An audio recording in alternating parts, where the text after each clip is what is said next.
So many other people, I really knew nothing about leukemia or lymphoma. I've heard of it, didn't know anybody with it. Actually, about a year prior to my diagnosis, my sister-in-law Angela was diagnosed with non-Hodgkin's lymphoma. So I learned a little bit about it through her journey with that. About almost exactly a year later, in March of 2021, I was hospitalized with COVID-induced and COVID-related pneumonia.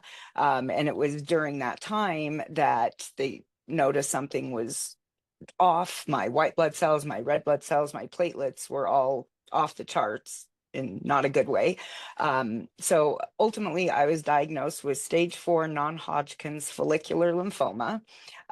It had gotten to a fairly advanced stage because mine is also chronic. So it developed over likely a period of 4 to 5 years. It had traveled outside of my lymphatic system, which is what makes it stage 4. It was in my diaphragm, my spleen, and 90% of my bone Mhm. marrow. So it had become a fairly dire situation. So I probably within a month, it took us to kind of get everything straightened out. There's 50 different types of leukemia, or I'm sorry, of lymphoma. So it took a little while to pinpoint what it was.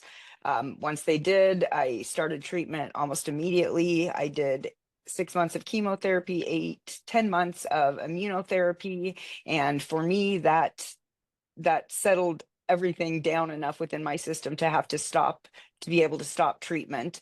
I still have 4 active tumors, but at this point, I'm on just a watch and wait. I have to go in, have checks every 3 months, regular PET scans.